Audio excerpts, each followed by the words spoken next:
Have you ever tried going to a restaurant? It's all feeling good, it's all looking good, except maybe a few dubious pieces of artwork in the dining room, and maybe the uniforms a bit off, and as you sit down, get the first few courses, it's looking good, but then, yeah, you get it.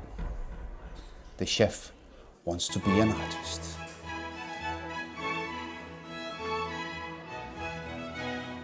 This is what I think happens in that situation. At the Convergence Festival, the symposium organized by Alchemist, many speakers were confronting the topic of is gastronomy an art form? And I just find this so incredibly interesting, I cannot stop thinking about it. Today, I want to talk about the idea of the hierarchy of senses put forward by a professor that was speaking at the conference. And what she meant was the role of gastronomy as an art form and what it was doing to sort of redeem the fact that what she called the troublemakers, as in, let's not get into it, philosophers and as Kant and Aristotle and Plato, they had put taste and smell low on the what is it with this word? Hierarchy of senses. The point was that back then you considered taste and smell as something almost animal, right? So for higher learning, for higher consciousness, in Western terminology at least, you would want the intellect to sort of be in charge. So the sense of sight and the sense of hearing was obviously put above taste and smell. And it's also essentially a question of mind versus body. And, you know, beauty versus needs or utility.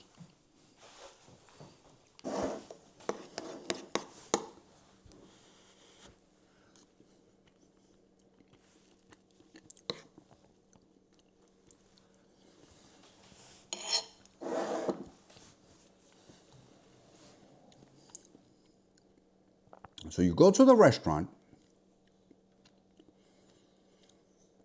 with more than one purpose. Because as you walk in there, you might, let's just assume the fact that this is a fine dining establishment that is at some sort of level that implies that they're not just going to serve you steak and potatoes. Okay? So you go in there with the idea that they will create an experience for you.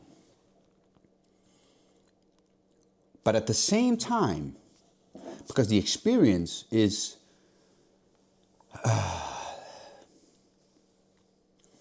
it wants to go beyond the utility. It wants to create something memorable, something of beauty. Well, at the same time, you also want to satisfy your needs. Because you're hungry. You know, you didn't eat dinner before you went out for dinner. You're going to have dinner there. So there is some level of nourishment need to happen. And I think chefs have struggled with this probably always.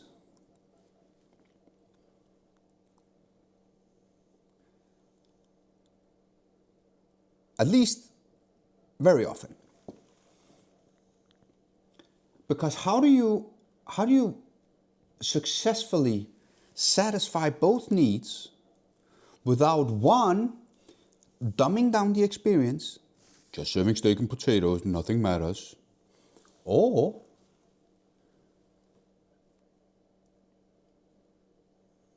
negating the importance of nourishment and some sort of pleasure.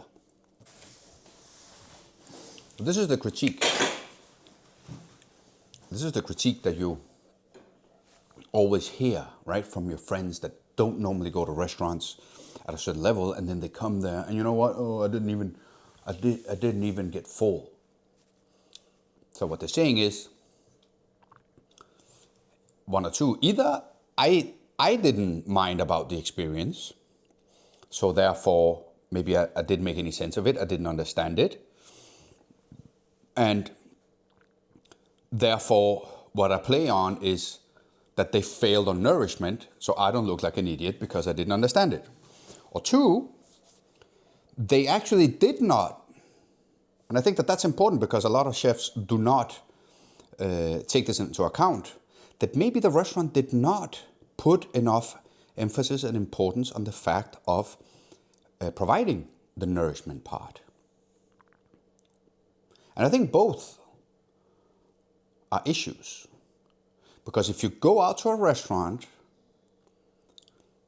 as a patron, as a diner, you cannot, if the restaurant implies some sort of artistic inspiration or, let's say, ambition, you cannot go there and just negate all of that and only expect the nourishment part to be what matters.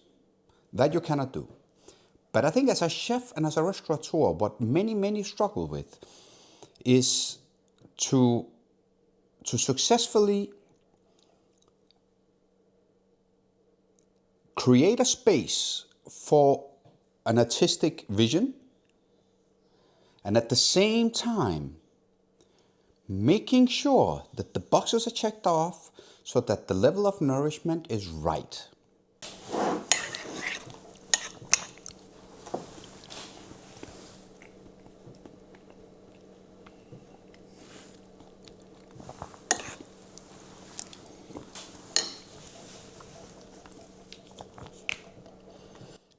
Now, my oatmeal is not providing me much of an experience. Actually, I do not want it to provide me with any level of experience. Why? I'm having lunch and my head is spinning and I have many things going on. I don't want this to disturb my train of thought. I want only nourishment. I do not want experience, okay? There's a time and place for everything.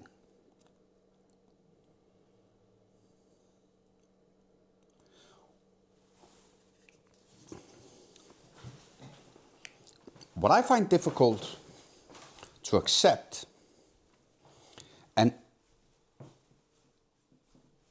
I think, and I say this to the chefs out there that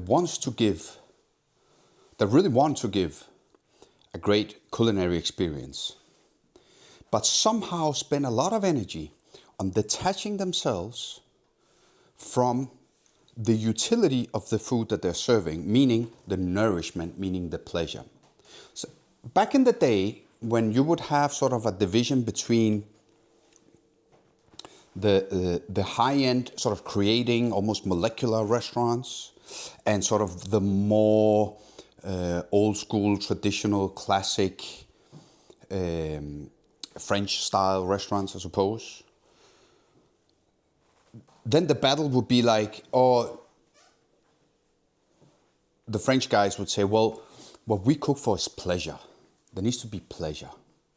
See, pleasure, the way I see pleasure is that it is sort of the highest level achieved of the utility of food and cooking. So you cook not only to fill a belly, on top of that, with a level of craft, what you're going to do is you're going to give pleasure, because it's going to be pleasurable, it's going to be tasty. And that you can find in your grandma's cooking, as you can find it at the highest top-end restaurant. But what I want to say to the chefs out there struggling with this is that why do you spend so much energy detaching yourself from the purpose and the utility of cooking and what it has and what it brings and what it implies, rather than embracing it. Because I think that if you want to detach cooking from its utility and make it only into art, excuse me, but you become just like every other art. It becomes performance art.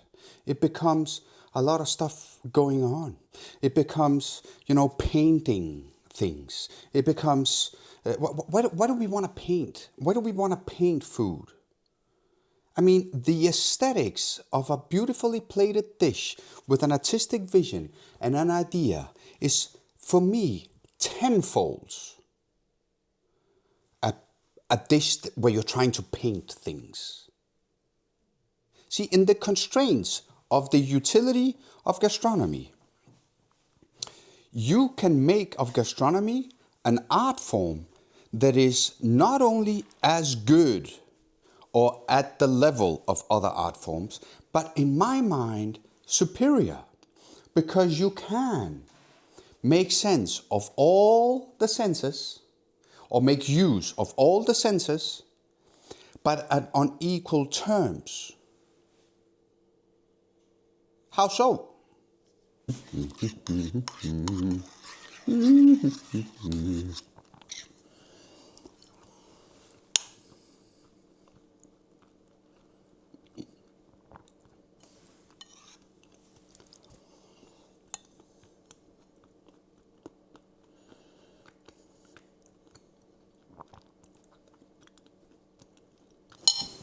think the key lies in proportion,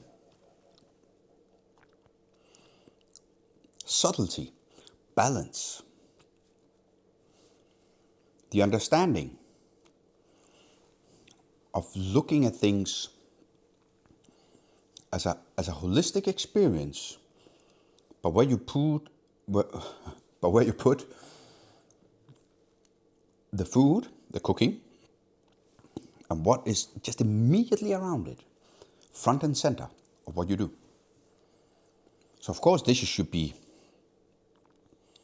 plated with care and cooked with technique and interest and understanding of the sourcing, the produce. With cooking you can transcend the scent of being in a forest. You can bring people out to a forest. When they eat something, they'll feel something. You can use, sense, the senses as in smell and taste are so deeply ingrained in us because they are not intellectual, because you don't have to think about it. It just comes as an intuition. It brings you back to some time in your life, the ratatouille moment where you just, wow, your mind is blown.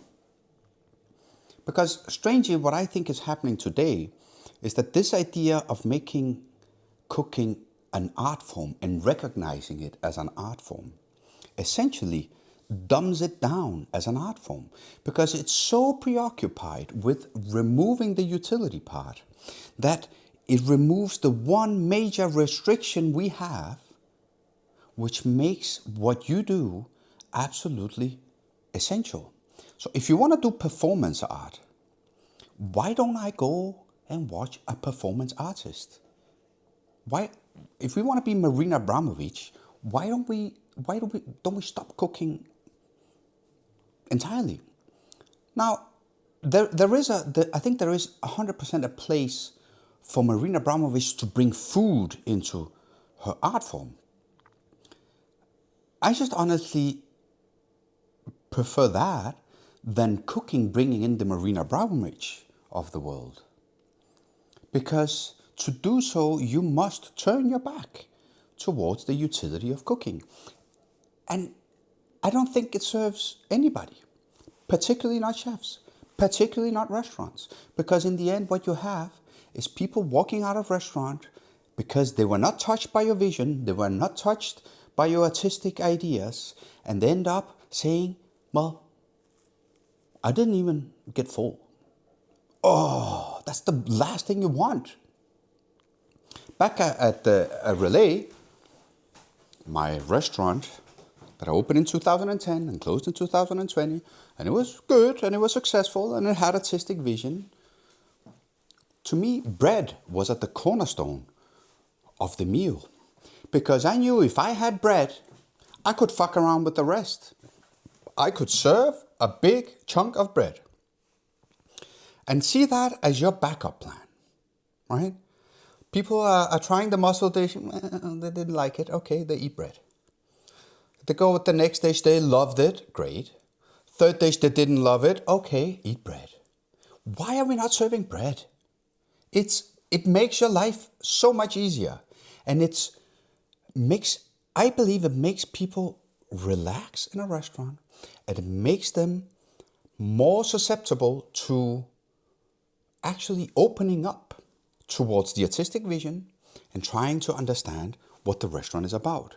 If you have something you want to tell people, serve them bread and they will listen.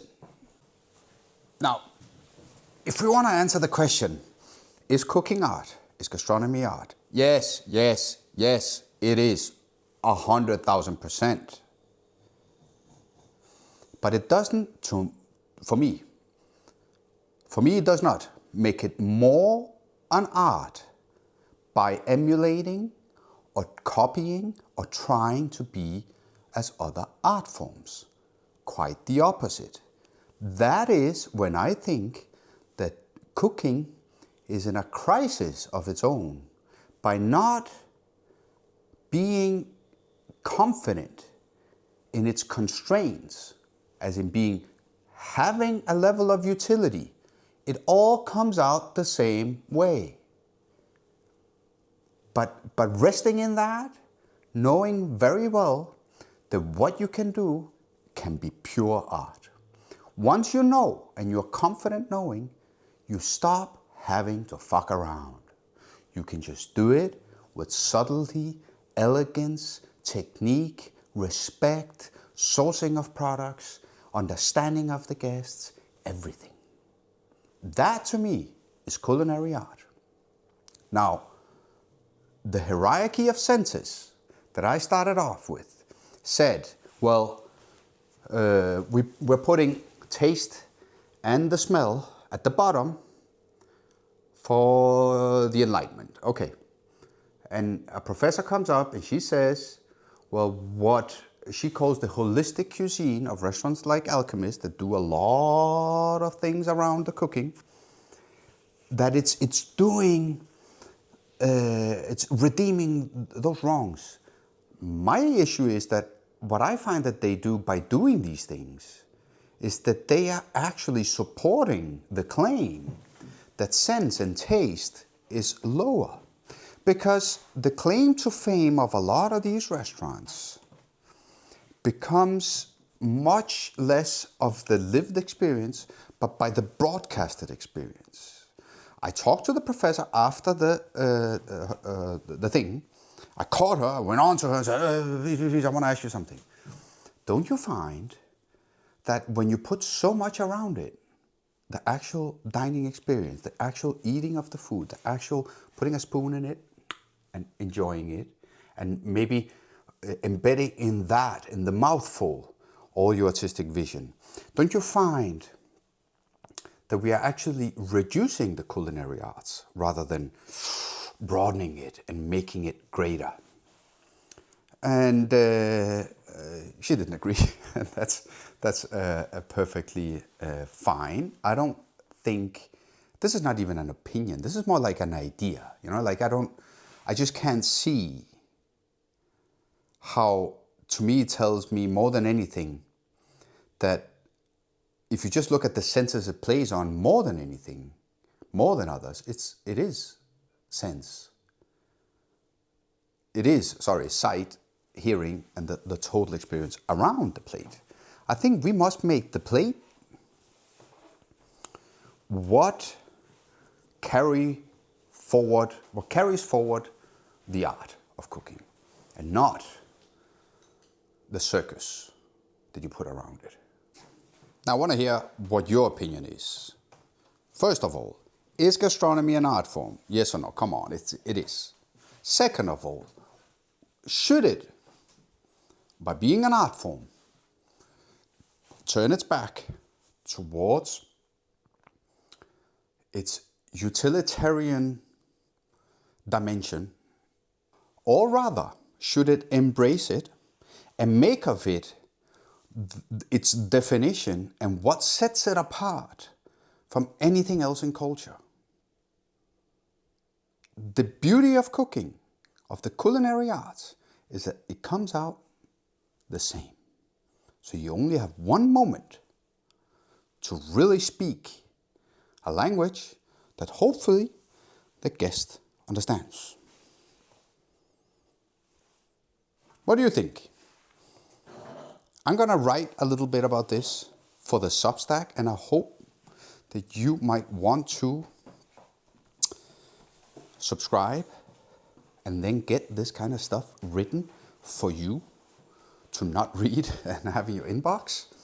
Please feel free to write me a question directly. You can use my email, which is cp@puglisi.co. And if you have any questions or any thought about this, either write me on the Substack or write me a direct email. Mario.